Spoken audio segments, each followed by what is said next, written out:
Boa noite a todos.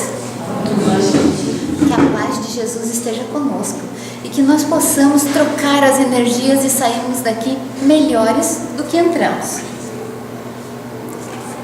Tá certinho? Estão ouvindo bem? Melhores do que entramos, combinado? Na palestra de hoje, o tema dela foi escolhido pela Uri e é para falar sobre uma pessoa muito importante nas nossas vidas, o Allan Kardec. Não para a gente ficar falando sobre a vida dele em sentido de fofoca, mas no sentido de entender como funciona o universo, como funcionam as missões das pessoas que foram preparadas para coisas grandes. Quando nasce um bebezinho, a mãe nunca sabe qual a missão daquela criaturinha que está nascendo. A gente só vai saber depois que eles vão vivendo e vão fazendo coisas e realizando coisas, e alguns até prodigiosamente, outros nem tanto. O fato é, todos nós temos missões a cumprir aqui nessa terra. Quando nós encarnamos, cada um traz, e normalmente temos uma missão grande, uma média e diversas missões pequenas. Tomara que todos nós aqui encarnados possamos cumprir as nossas missões e possamos preparar os nossos filhos para cumprir as deles. Pois bem, nós vamos falar hoje do Allan Kardec. O nome do Allan Kardec não era esse. Quando ele nasceu, a mãe e o pai dele deram o nome para ele de Hippolyte Léon Denisard Rivail. Nome estranho para nós, né? Porque ele era francês. Esse francesinho, muito educado, filho de pais educados também. O pai dele era juiz, a mãe dele dona de casa, mas gostava muito de estudar. Então eles chamam assim as pessoas que são juízes, eles chamam de catedráticos. Então chamavam essa família de catedráticos estudiosos, porque era a família inteira que gostava de estudar. Então era uma delícia, assim, eles faziam roda de conversa, conversas muito inteligentes, e as pessoas iam umas nas casas das outras. Naquela época que não tinha televisão, não tinha WhatsApp, não tinha nada, o hábito era visitar as casas para ter o que falar, para ter o que fazer, para desenvolver pensamento. E nessa família nasceu o Hippolyte. Desde pequenininho já dava para ver que o piazinho tinha vontade de estudar também. Gostava de aprender, aprendia com facilidade, e o pai dele, por entender que a educação era muito importante, logo o matriculou na escola mais legal que tinha lá na Europa. Sabe que na Europa, eu nunca fui lá, né? Mas os países são bem pertinhos uns dos outros. Não é assim como o Brasil, que as distâncias são grandes. Um país lá é menor que o nosso estado. Então, para eles viajarem de um país para o outro era até bastante fácil. E ele morava na França, era pequenininho. E na Suíça havia uma escola espetacular. Um professor, um espetáculo também, que criou um método fantástico, o professor Pestalozzi. E o pai do nosso Hippolyte achou que ele deveria estudar lá, porque Pestalozzi tinha trazido uma novidade maravilhosa. Ele dizia que para o aluno aprender bem, ele tinha que fazer. Para o aluno aprender melhor, ele tinha que sentir. E veja bem se não é verdade. A gente estuda, mas vai aprender mesmo fazendo. A gente vai para uma aula, aprendeu na aula, só vai aprender quando faz.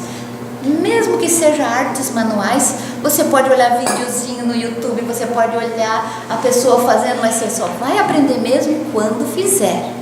Na profissão também, o aluno aprende mesmo no estágio, quando ele vai botar a mão na massa e vai fazer. E Pestalozzi, naquela época, 1800 e pouquinho, já dizia isso, que o aluno aprende fazendo. E lá nessa escola de Pestalozzi, os alunos ficavam em regime de internato. Tinha alunos que iam e voltavam todos os dias, mas a maioria dos alunos ficava na escola, tipo a semana inteira, dormia, convivia, ficava lá. E o Hippolyte foi para lá para aprender. E ele adorou a escola, adorou o próprio Pestalozzi, adorou tudo, virou discípulo dele. E ele aprendia com tamanha rapidez que aos 14 anos, esse piazinho já dava cursos gratuitos. Ele tinha tanta facilidade para aprender que ele inventava métodos para ajudar os outros colegas da turma que não aprendiam, os colegas de outras escolas, E ele pensava, como a mãe dele era dona de casa e ensinava ele em casa, ele pensava métodos para as mães ensinarem os filhos com 14 anos. E ele criava apostilinhas assim, método para estudar matemática, método para estudar ciências, e fazia apostilinhas para distribuir gratuitamente para as mães e dava cursinho para elas. Olha a cabeça adolescente que era, ele já fazia isso. E a cabeça privilegiada. Tudo que ele ouvia, ele sabia relatar depois, mas de um jeito assim que a pessoa adorava ouvir.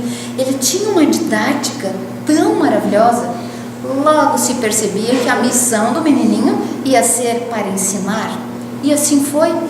Quando ele voltou lá dessa escola maravilhosa, que ele se formou, entrou na faculdade. Aos 18 anos ele já tinha 2 faculdades com bacharelado. Quer dizer que ele já podia abrir escola, ele já podia abriu escola, e ele tinha uma vontade de ensinar. Ele participou da construção da primeira escola pública da França, porque tudo era pago, né? Ele ajudou a fazer uma escola pública e continuava com os cursos na casa dele. Fez tanta coisa, abriu cursos da faculdade. Ele era tão especialmente inteligente. E pense, ele nasceu num país, foi estudar no outro, conheceu muita gente, tinha facilidade para aprender. Então, rapidamente aprendeu várias línguas. Ele sabia tantas línguas assim de falar, ouvir e entender, mas em profundidade ele sabia alemão, francês, italiano, holandês e espanhol em profundidade. Quer dizer, não é só uma coisinha ouvir e entender, saber bem a literatura, as ordens ortográficas, saber. Olha bem, gente, a gente patina até no português, um só. O homem sabia tudo isso. É claro que ele estava sendo preparado para uma missão muito especial. Ele tinha, na universidade, lá onde ele dava aula, depois de adulto, cadeiras que eram só dele, ninguém conseguia. Cadeiras a gente fala, são as disciplinas, né? Que era só ele que ocupava. Ele era muito respeitado. Escreveu vários livros. 20 deles tiveram muito sucesso. Então, o homem era um fenômeno. Escrevia para jornal, porque na época era o meio de comunicação mais chique que tinha, assim, eram os colunistas de jornal. Escrevia, ensinava, fazia palestra, dava aula na faculdade, dava aula em casa, dava aula gratuita. Quer dizer, uma mente privilegiada, um cérebro ótimo, um coração bom. Desde pequeno já tinha essa vontade de fazer o bem. Lá pelas tantas da vida dele, conheceu a Amélie, casou com ela. A Amélie era um amor de pessoa, tinha mais dinheiro que ele.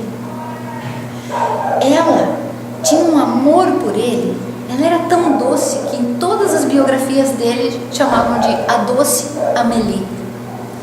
É claro, gente, quando a gente vai estudando a biografia de alguém assim, é interessantíssimo perceber como a gente vai recebendo ajudas, como a gente vai recebendo ferramentas, condições para desenvolver aquela missão. Ele recebeu a capacidade mental, a capacidade de argumentação, a inteligência didática que ele tinha, a praticidade com que ele fazia as coisas. Ele organizava as coisas de um jeito tal que ficava da melhor maneira possível. Imagine você, imagine lá dentro do teu guarda-roupa agora. Bem nada a ver o exemplo, né? Mas só para a gente ver a capacidade de organização. Como que você organiza as suas roupas? Elas estão emboladas lá esperando para passar quando vai usar? Está separadinha por cor? Está separadinha por tecido? Está separadinha por temperatura que faz, tipo inverno, verão? Pois bem, imagine o melhor guarda-roupa do mundo, mega organizado. Assim era o cérebro do Allan Kardec, o Hippolyte. Na cabeça dele, por mais que as informações viessem assim emboladas, como muitas vezes os nossos guarda-roupas, ele conseguia organizar de tal maneira que não tinha como uma pessoa se perder. Tal a capacidade didática e organizacional dele. Pois bem, isso era ele, o Hippolyte Pessoa. Casou tarde, tinha um objetivo na vida, fazer o bem. Pois bem, quando ele tinha lá os seus 50 anos, ele passou essa vida inteira assim. lá pelos 50 anos, começou a acontecer na França fenômenos, mas fantásticos, altos fenômenos, movimentava a cidade inteira, das mesas girantes. Vocês já ouviram falar nas mesas girantes? Erga a mão para mim quem já ouviu falar. Mesas girantes. O que eram essas mesas? Lá era comum reunir-se na casa das pessoas. E na casa das pessoas mais chiques se faziam uns chás, uns cafés da tarde, tipo domingo à tarde, assim, reunir as pessoas para fofocar, para comer. Eram eventos sociais. E nesses eventos sociais começou a acontecer fenômenos que ficavam assim chamando as pessoas por curiosidade.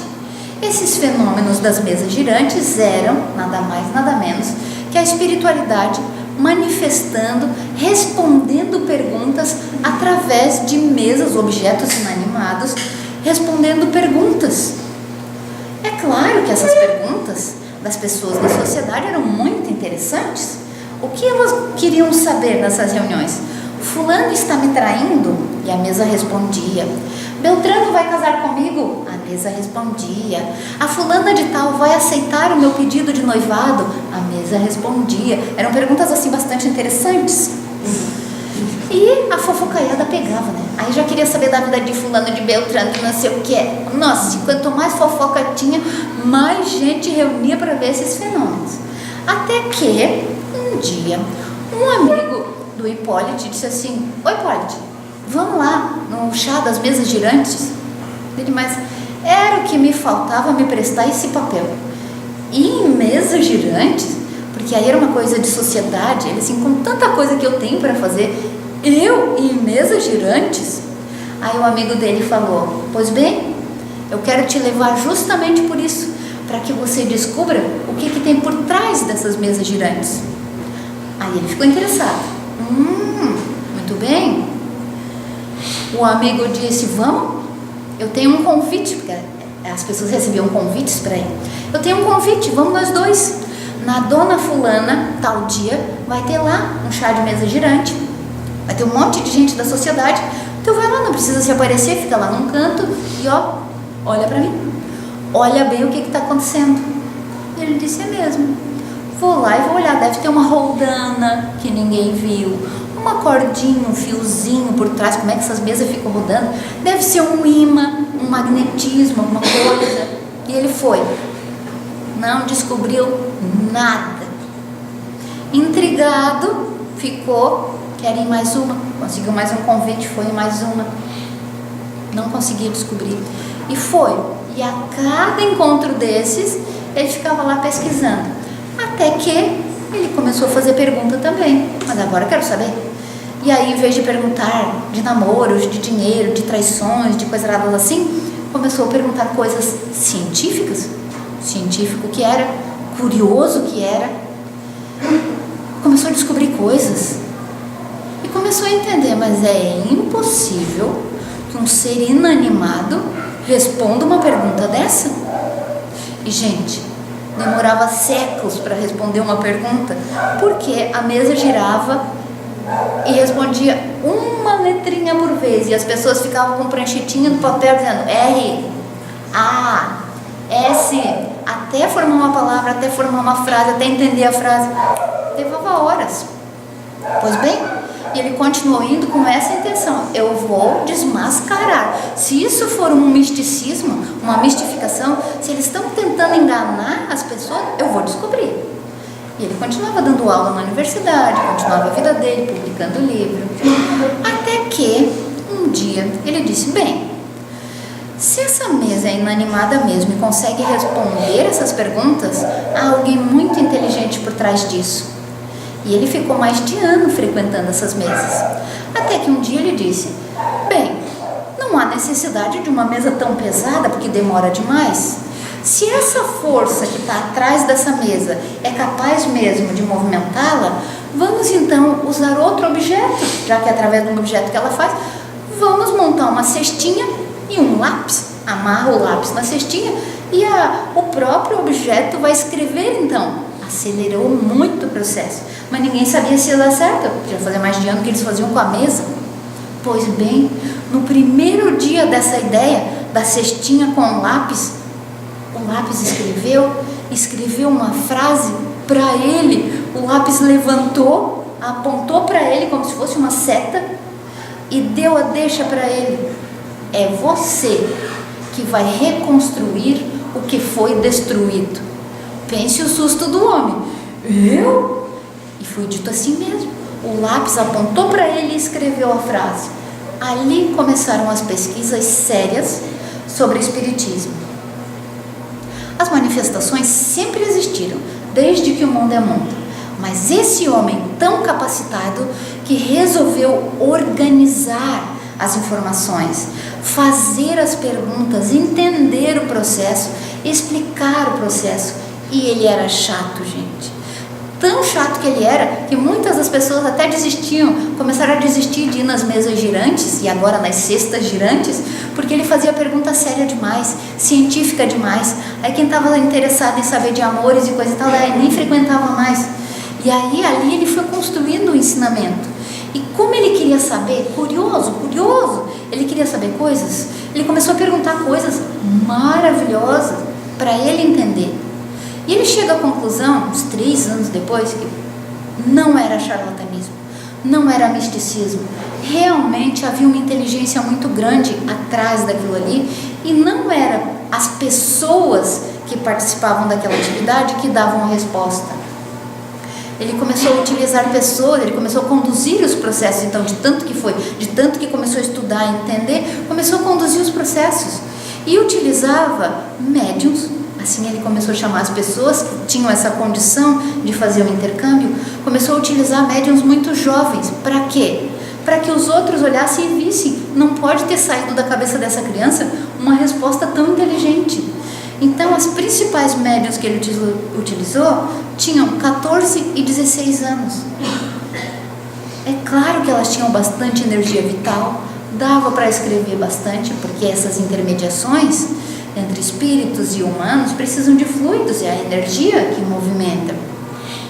E ele começou a fazer perguntas tão legais, e ele começou a aprender tanto, e ele foi gostando tanto das respostas, que ele começou a falar e a disseminar, e logo o mundo ficou sabendo que esse cientista tão famoso estava trabalhando com essa ciência dos espíritos, que ele estava entendendo o que se passava com os médiuns, e começaram a mandar cartas para ele. Imagina, gente, não tinha WhatsApp, não tinha internet, as pessoas recebiam mensagens, escreviam com lápis, botavam no correio e aguardavam até ser entregue.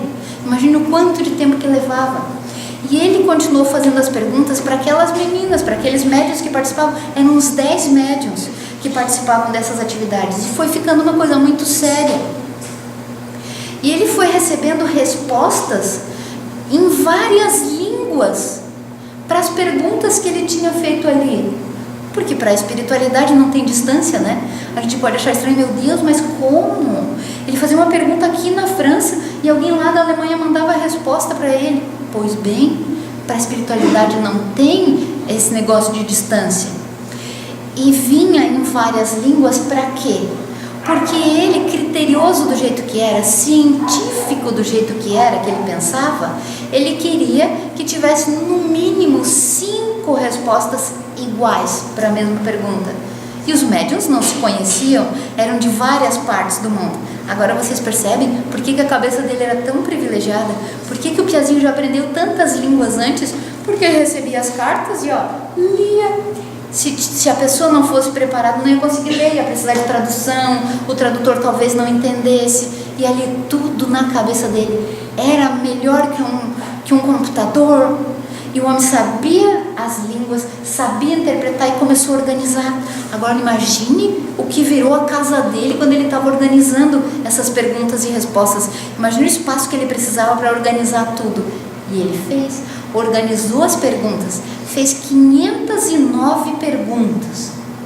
E quando ele obteve essas respostas e ele ficou satisfeito com as respostas, junto com aquelas pessoas, decidiram que eles iriam publicar esse livro então. E assim foi publicado o Livro dos Espíritos. Por que ele chamou assim? porque ele entendia que não foi ideia dele, ele já tinha publicado tanto livro dele, e ele entendia que aquilo ali, ele tinha feito as perguntas e tinha organizado. Daí, cientificamente, a gente chama de compilado os dados, isso que ele tinha feito, mas ele não tinha respondido as perguntas. Quem tinha respondido as perguntas eram os espíritos, então ele resolveu chamar de livro dos espíritos, que tinham as 509 respostas que ele tinha feito as perguntas. Publicar o livro, gente, foi uma febre na França. Em 2 meses venderam tudo, esgotou, não tinha mais livro para vender. Por quê? Primeiro veio o fenômeno, primeiro vieram as mesas girantes para o povo inteiro ficar interessado no assunto. Depois a parte séria.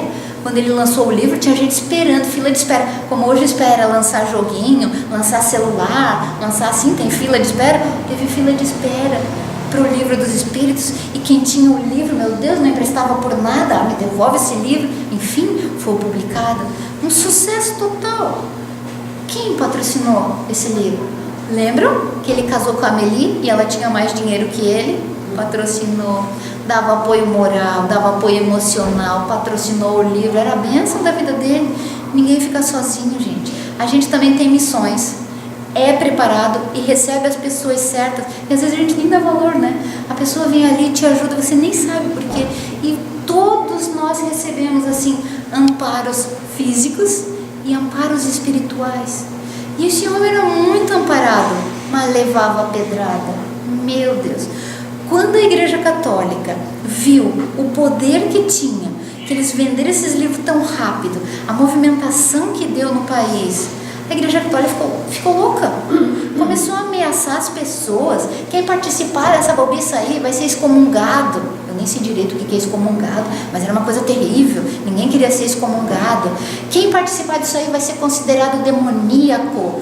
Quem participar disso aí não vai mais poder entrar na igreja. Imagina, num país católico, não poder mais entrar numa igreja católica, numa sociedade tão conservadora. Era uma vergonha. E só ficava mesmo e tinha coragem de falar que estava lendo o livro dos Espíritos quem era corajoso mesmo. Passou um tempo, Kardec não ficou satisfeito. Eu esqueci de dizer, ele não publicou com o nome dele, Hipólite, Leão, Enivar, Isaí. Ele não publicou, porque não era dele. Daí ele dizia, mas como é que eu vou publicar um livro sem autor? O que eu vou colocar? O livro é dos Espíritos, mas quem que eu vou colocar? Aí ele se lembrou que numa dessas mesas, num evento desses de mesas que ele tinha ido, ele descobriu que há um tempo atrás ele tinha sido sacerdote druida. Então ele já estava nesse caminho de estudar religião há muito tempo. E lá foi uma reencarnação que ele gostou muito, ele ficou bem feliz quando ele descobriu. E nessa época, o nome dele lá quando ele era druida era Allan Kardec. Daí ele disse, olha, para não complicar, então, para não dizer que sou eu, vamos publicar assim, Livro dos Espíritos, Allan Kardec, pronto. Porque não interessa quem foi que organizou. Ele pensava assim, eu não quero fama com isso, eu já tenho a minha fama. Eu quero é que as pessoas entendam. Gente, o livro foi um sucesso tal, que ele continuou recebendo as cartas. Mas ele, criterioso do jeito que era, disse assim, mas eu não estou satisfeita. 509 perguntas é muito pouco. Levou mais 3 anos. Ele fez mais 510 perguntas. Fez a segunda edição do livro com 1019 perguntas. E aí é uma delícia, é essa edição que a gente tem. A gente começa a ler o livro e fica muito satisfeito com as respostas. Porque se a primeira resposta não é tão boa assim, a gente não entendeu, pode ler a próxima pergunta, que ali ele pergunta. E ele vai esmiuçando até a gente entender bem. O livro é uma maravilha. Só que a vida dele tornou-se um inferno, como vocês podem imaginar. Ele criou naquela hora uma religião. E ele dizia assim, o Espiritismo não é só uma religião. O Espiritismo é filosofia, o Espiritismo é ciência, porque ele era um cientista, ele conduziu as coisas da forma da ciência.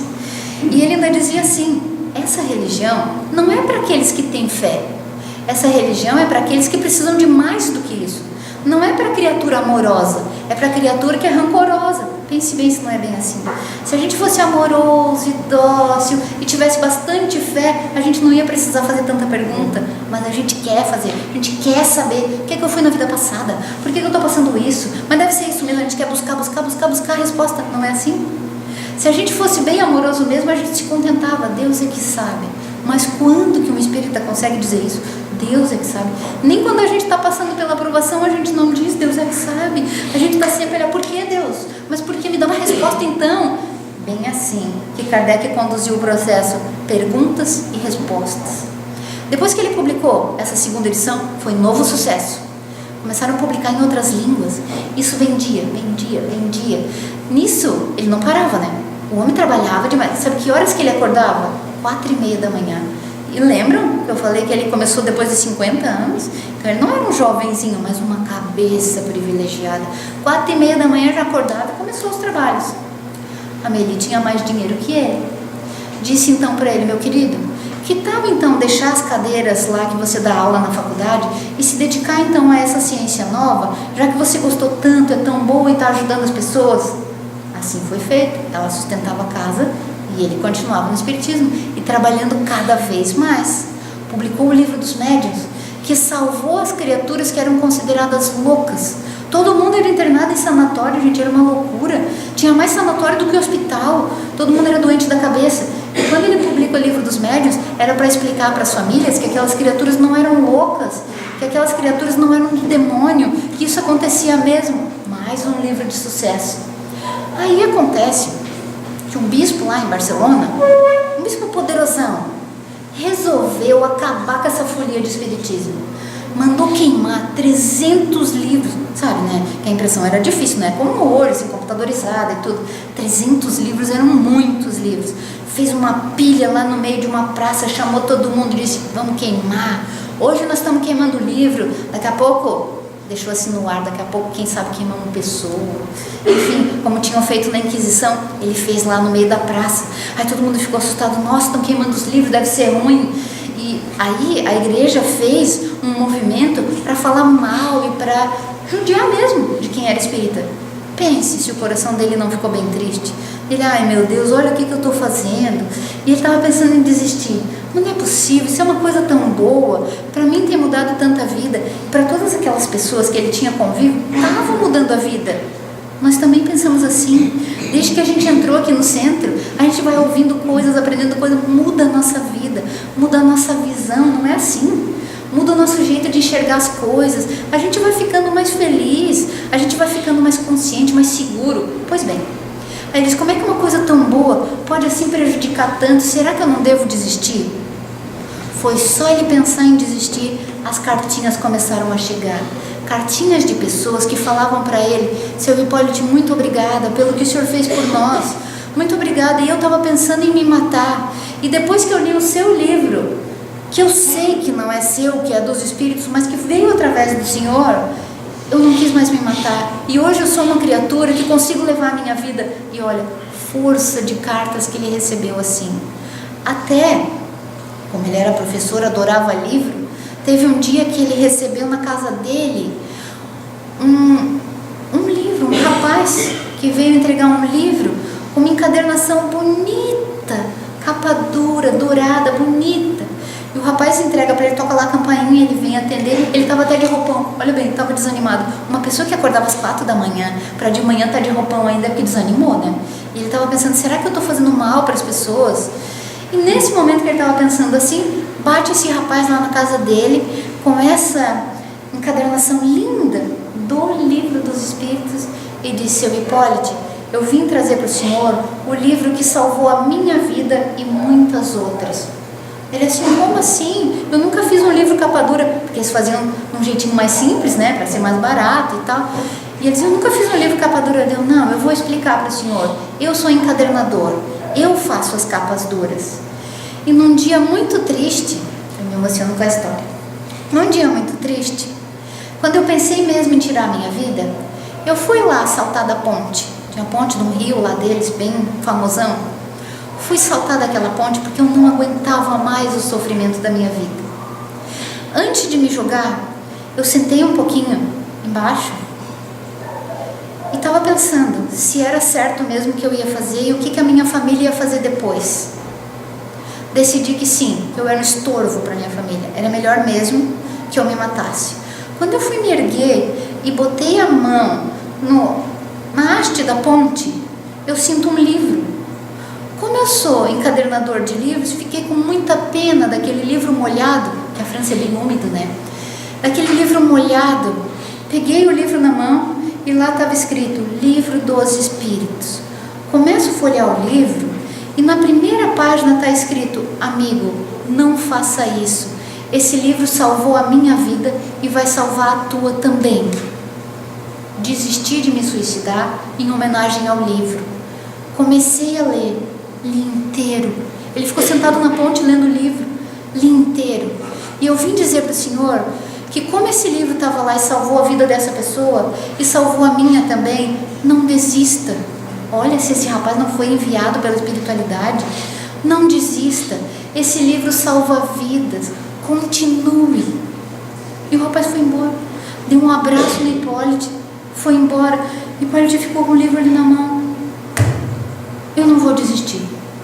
Olha bem, a gente também recebe apoios assim.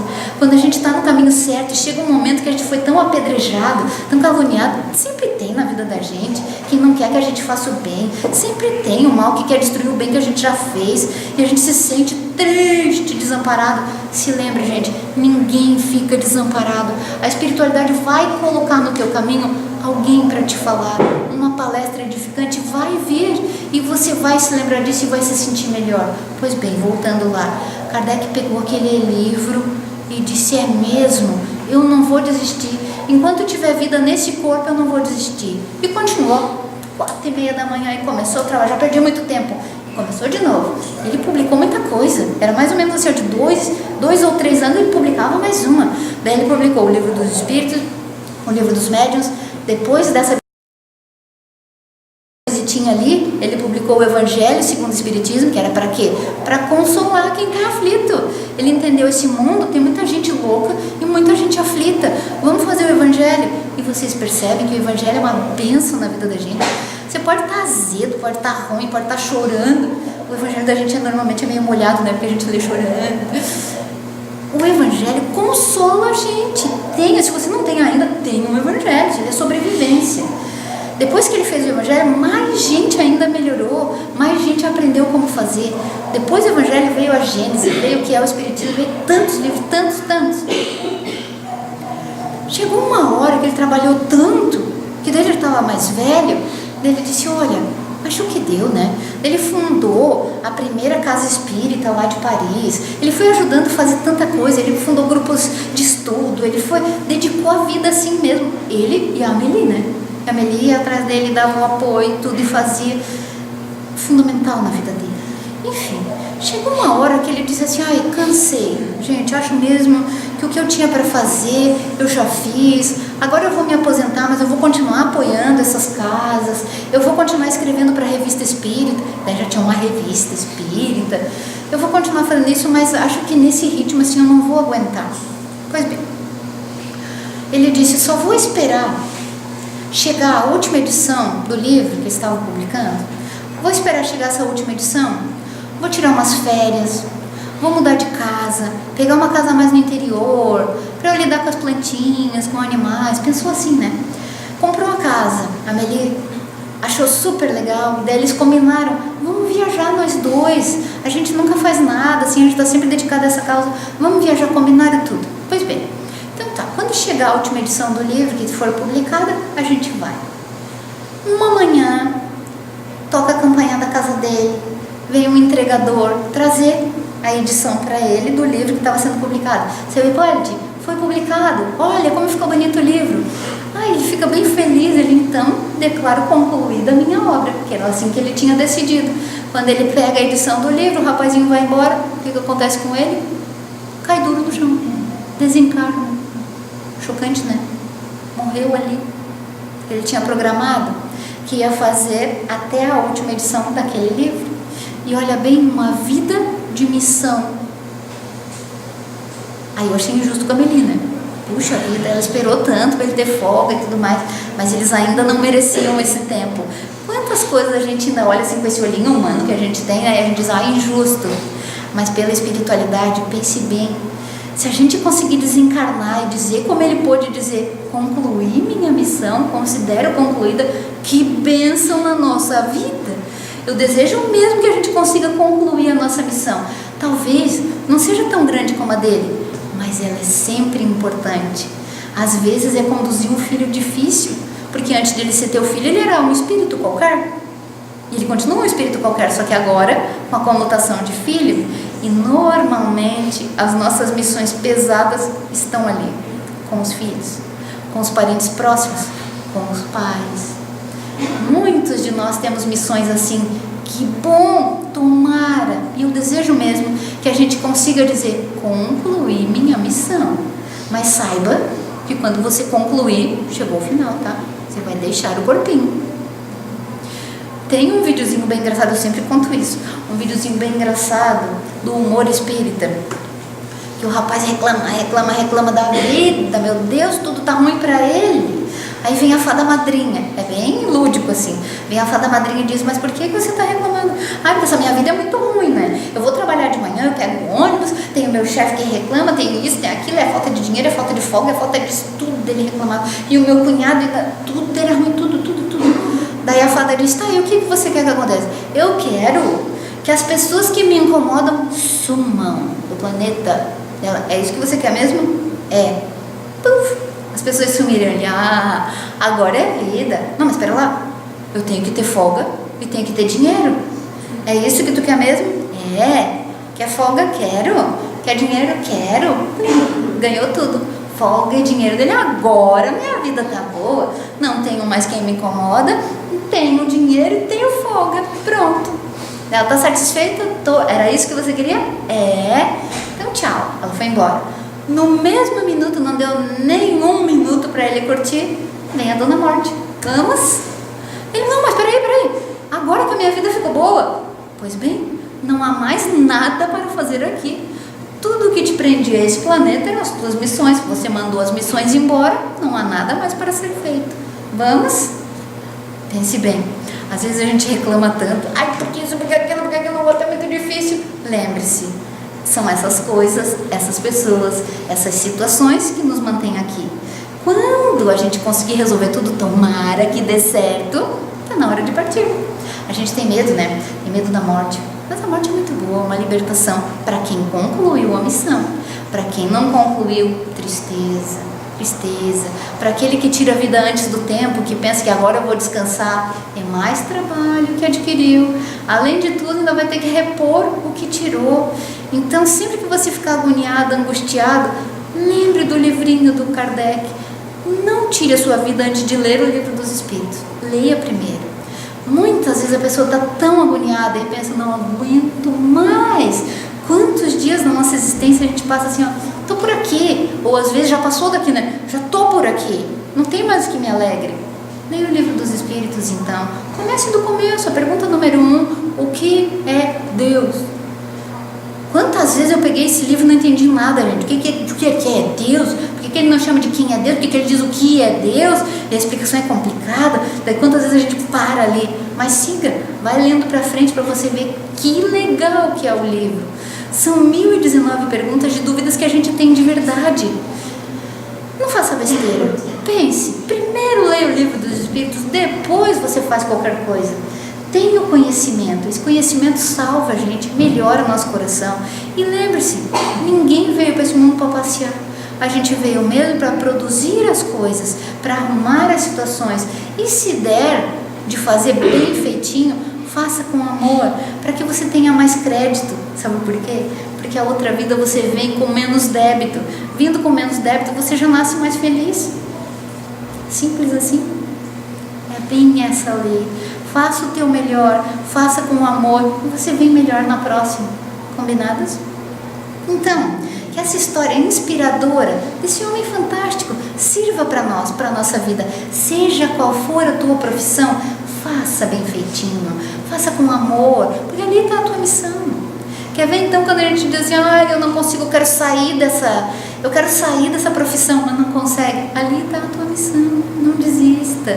Quantas vezes eu quis sair da minha, nunca consegui, gente, faz 20 anos que eu estou, esse ano 21, não consegui sair ainda. É a minha missão ali, e enquanto a gente não assume, enquanto não faz melhor, não sai. Então que a paz de Jesus esteja conosco, Que esse amor que move, essa espiritualidade tão bondosa, tão feliz, mova a gente também. Que esse amor circule na gente também, para que a gente possa entender e fazer melhor. Combinado? Muito obrigada, gente.